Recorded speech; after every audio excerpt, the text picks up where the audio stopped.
तो हुंडई की सबसे ज़्यादा पसंदीदा कॉम्पैक्ट एसयूवी दी हुंडई वेन्यू, इसका आने वाला है न्यू जनरेशन मॉडल। वैसे इसके बारे में ऑलरेडी मैंने बात किया था अपने ओल्डर वीडियोस के अंदर, जिसमें मैंने आपको ये सारे इमेजेस दिखाए थे।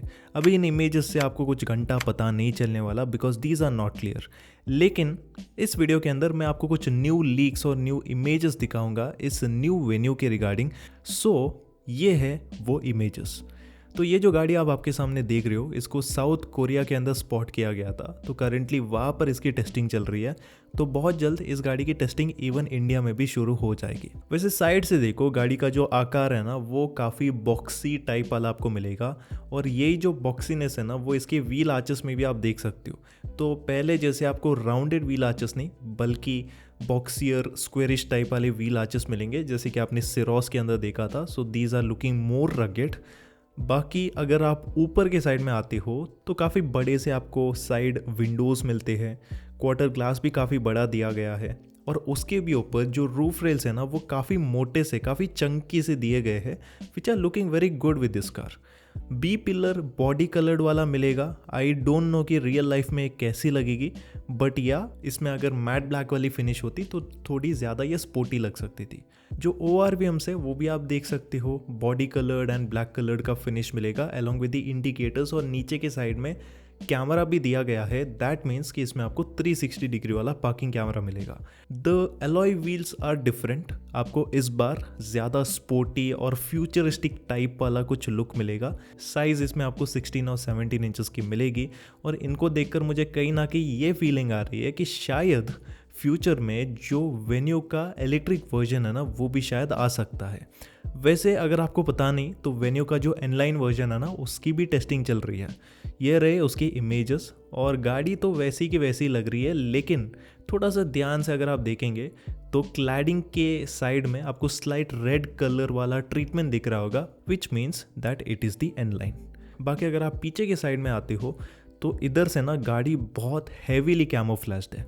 तो आकार वगैरह के बारे में भी ज़्यादा पता नहीं चल रहा। Even the tail lamps are looking very small. तो ज़्यादा कुछ तो नहीं बता सकता, लेकिन हाँ ये ज़रूर से बोलूँगा कि इसमें आपको कनेक्टेड जो टेल लैम्प्स है ना, वो मिलेंगे। और टेल लैम्प्स के अंदर कंप्लीट LEDs होंगे, स्मोक ट्रीटमेंट मिलेगा। So yeah it is going to look futuristic. अगर हम जाते हैं फ्रंट प्रोफाइल के अंदर, सो फ्रंट में ऑलरेडी मैंने आपको ज़्यादातर डिज़ाइन आइडिया दिया था, but again we are going to explore it. तो इस लीक के अंदर प्रॉपरली इसका जो फ्रंट प्रोफाइल का आकार है ना, वो आप देख सकते हो। काफ़ी जो बॉक्सी टाइप वाला लुक है ना, वो आपको मिलेगा। और साथ ही साथ थोड़ा सा जूम करेंगे तो इधर आपको एडास के लिए एक रेडार मिल जाता है। और ऊपर के साइड में आपको जो कैमरा बेस्ड एडास है ना, वो भी मिल जाता है। ग्रिल्स वगैरह को देखकर आपको ज़्यादा कुछ समझ में नहीं आ रहा होगा, बट ऑलरेडी इस डिज़ाइन का पूरा एक रेंडर बार निकल कर आ चुका है फ्रॉम द रश लेन। सो दोनों लीक्स एंड इस रेंडर को अगर आप कंपेयर करेंगे, so most of the things are matching, including the shape of the car. So grill आपको काफ़ी डिफरेंट टाइप वाला मिलेगा, which looks very futuristic. Headlamps आपको कंप्लीटली LED प्रोजेक्टर्स के अंदर मिलेंगे। और देखकर तो मुझे फील हो रहा है कि रेंडर में जो डिज़ाइन है ना, वैसे ही फाइनल डिज़ाइन भी इस गाड़ी के अंदर आपको मिल सकती है। मुझे तो ठीक ठीक सी लगी है। मैं कहीं ना कहीं सोनेट को ज़्यादा प्रिफर करूँगा ओवर दिस कार। एनीवेज, ये पूरे आपके एक्सटीरियर के रिगार्डिंग था। बाकी इंटीरियर के बारे में ज़्यादा कुछ नहीं बताने वाला। पहले के टाइम पर मैंने आपको कुछ इमेजेस दिखाए थे, तो 4-5 इमेजेस इसके बाहर निकल कर आ चुके हैं, जिसमें एक चीज़ प्रॉपरली विजिबल है कि आपको fully black colour leatherette upholstery मिलेगी। और काफ़ी ज़्यादा मस्त लग रही है, स्पोर्टी लग रही है देखने में। But again dashboard is not visible. पीछे की साइड में आपको सिमिलर अपहोल्स्ट्री मिलती है ब्लैक कलर की। और साथ ही साथ रिक्लाइनिंग सीट का जो ऑप्शन है ना, वो आपको न्यू वेन्यू के अंदर भी मिलेगा। साथ में जो मेन अपग्रेड्स होंगे, that is going to be in terms of features. तो किया सोनेट के अंदर करेंटली जो भी फीचर्स आ रहे हैं, उससे भी आपको कुछ ज़्यादा फीचर्स मिलेंगे। Like this car will be offered with the panoramic sunroof, 360 degree वाला parking camera, dash camera, 10 inch का infotainment system along with the wireless Android Auto and Apple CarPlay. साथ ही साथ आपको 10 इंच का इंस्ट्रूमेंट क्लस्टर भी मिलेगा, जिसमें कंप्लीट LCD डिस्प्ले आएगा। And it is going to get lots of features like blind view monitor, TPMS वगैरह वगैरह जैसे फीचर्स। एंड साथ में कुछ expected features like the wireless charger, type C fast charging ports, climate control AC along with the rear AC vents.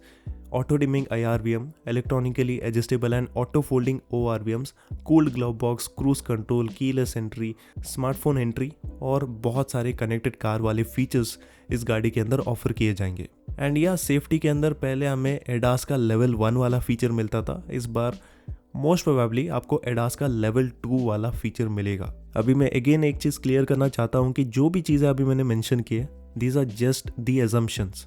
किसी को भी पता नहीं है कि इसमें क्या सारे फीचर्स को ऑफर किया जाएगा, लेकिन हुंडई की हिस्ट्री को देखकर मैं कहीं ना कहीं बता सकता हूँ कि सोनेट में जो भी फीचर्स ऑफर किए जा रहे हैं उससे भी ज़्यादा फीचर्स इस वेन्यू के अंदर दिए जाएंगे। इसके बाद चलिए वेन्यू के सबसे मोस्ट डिसअपॉइंटिंग फैक्टर के बारे में बात करते हैं, विच is the power train options. जो करंट वाली मॉडल है उसमें 3 इंजन ऑप्शंस को ऑफर किया जाता है, विच इज़ दी 1.2 लीटर का naturally aspirated petrol engine, then आता है 1.5 लीटर का CRDI diesel engine and finally 1 litre का टर्बोचार्ज पेट्रोल इंजन, जो कि केवल हायर वेरिएंट्स के अंदर ऑफर किया जाता है। तो ये जो सारे इंजन्स हैं ना, ये अपकमिंग मॉडल के अंदर भी कंटिन्यू होंगे। बट जब हम बात करते हैं गियर बॉक्स की, तो करंट मॉडल के अंदर आपको क्या फ्लॉ मिलता है कि अगर आपको कोई ऑटोमेटिक लेना है तो ज़बरदस्ती आपको 1 लीटर का जो DCT वाला ऑप्शन है ना, उसी को लेना पड़ेगा, which is very expensive. On road price almost उसकी 14 लाख तक पहुंच जाती है, जो कि हर कोई अफोर्ड नहीं कर सकता। सो हो सकता है कि इस बार गियर बॉक्स वाले ऑप्शंस को थोड़ा सा रिफाइन कर दे हुंडई, जैसे कि लोअर वेरिएंट के अंदर जो पहले IMT ऑफर किया जा रहा था उसको फिर से ऑफर किया जाए। नहीं तो एटलीस्ट टॉर्क कन्वर्टर देंगे, CVT गियर बॉक्स देंगे, वो भी चलेगा, लेकिन हर कोई DCT पर इन्वेस्ट नहीं कर सकता because it is very expensive. But sadly मुझे कहीं ना कहीं ये लगता है कि डीजल ऑप्शन पर इस बार शायद आपको कोई भी ऑटोमेटिक गियर बॉक्स नहीं मिलने वाला है। सो वो देना चाहिए, क्योंकि बहुत से पोटेंशियल बायर्स डीजल भी लेना चाहते हैं। तो उस कंडीशन में मे बी आप क्रेटा के तरफ देख सकते हो, बिकॉज क्रेटा के अंदर ज़्यादा refined power train options available है। एंड कहीं ना कहीं अगर आप ज़्यादा स्पेंड करने के बारे में सोच रहे हो, specially if you are planning to buy the Venue का टॉप मॉडल, उसके बदले आप क्रेटा का जो लोअर वेरिएंट है ना उसको चूज कर सकते हो, जो कि आपको ज़्यादा बेहतर प्रैक्टिकलिटी एंड बेटर फील भी देगी, टू बी ऑनेस्ट। ओके, तो जो भी चीज़ें मैं पॉसिबली आपको बताना चाहता था वेन्यू के रिगार्डिंग, वो मैंने शायद आपको बता दिया है। Now let's talk about the expected price. याद रखना मैं एक्सपेक्टेड प्राइस का वर्ड यूज़ कर रहा हूँ, और ये जो प्राइजेस है ना, ये मैंने किसी भी रेप्यूटेड वेबसाइट या फिर किसी भी यूट्यूब चैनल से रेफरेंस लेकर नहीं बता रहा। ये बस मेरे खुद के एजम्पशन से based on the current model. So base variant की प्राइस मोस्टली 8 लाख रुपीज़ एक शोरूम के आसपास हो सकती है। और जब हम बात करते हैं टॉप मॉडल की with the 1 litre turbo petrol and the DCT, उसकी प्राइस अराउंड 14 लाख रुपीज़ एक शोरूम के आसपास हो सकती है। याद रखना मैं अभी डीजल को बिल्कुल भी एज्यूम नहीं कर रहा। अगर इसमें बाद में जाकर डीजल ऑटोमेटिक आ भी जाता है तो तब जाकर इसकी प्राइस अराउंड 15.2 लाख रुपीज़ के आसपास हो सकती है। और अगर आप लॉन्च के बारे में भी कंफ्यूज्ड हो, किसी को भी मालूम नहीं है, हुंडई हमेशा लास्ट मोमेंट सरप्राइज देता है विदाउट लेटिंग एनीवन नो। तो जिस तरह की अभी इसकी करेंटली टेस्टिंग चल रही है, तो मुझे कहीं ना कहीं लगता है कि अराउंड अक्टूबर या फिर सितंबर के महीने में ये गाड़ी लॉन्च होगी इन दी इंडियन मार्केट। लेकिन अगेन मैं एजम्पशंस ही बना रहा हूँ, किसी को जो पक्की खबर है ना वो पता ही नहीं है, because Hyundai has never released it. तो खैर अभी बस इतनी इन्फॉर्मेशन है। अगर मुझे और कोई भी लीक्स मिलते हैं या फिर कुछ भी मिलता है तो उस पर भी वीडियो बना देंगे। बाकी अगर आपको ये वीडियो हेल्पफुल लगी तो इस वीडियो को लाइक करना बिल्कुल भी मत भूलिएगा, क्योंकि ऐसे वीडियोस और भी आते रहेंगे और जाते रहेंगे। और अगर आपका मन करता है तो सब्सक्राइब भी कर सकते हो। एंड इसी के साथ